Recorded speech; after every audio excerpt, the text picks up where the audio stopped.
சென்னை பள்ளிக்கரணை அம்பேத்கர் தெருவைச் சேர்ந்த பிரவீன் என்பவர் ஷர்மிளா என்ற பெண்ணை காதலித்து சுயமரியாதை திருமணம் செய்து கொண்டார். இவர்களின் சாதி கடந்த காதலுக்கு ஷர்மிளாவின் குடும்பத்தினர் எதிர்ப்பு தெரிவித்த நிலையில் பிரவீன் கடந்த சில தினங்களுக்கு முன்பு கொடூரமாக கொலை செய்யப்பட்டார்.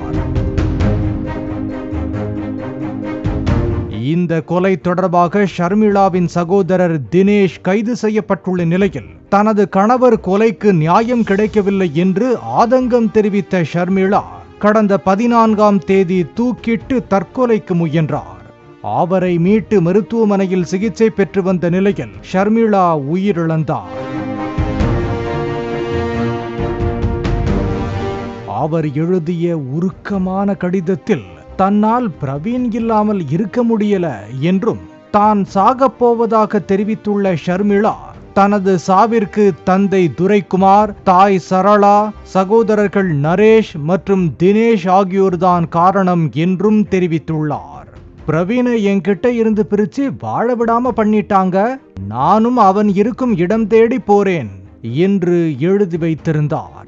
இதற்கிடையே பிணக்கூராய்வுக்கு ஒப்புதல் வழங்க சில நிபந்தனைகளை பிரவீன் குடும்பத்தினர் விதித்துள்ளனர்.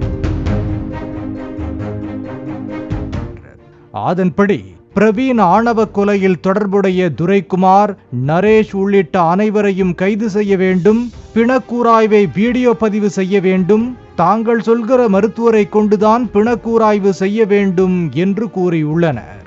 பாலிமர் செய்திகளுக்காக செய்தியாளர் கதிரவன்.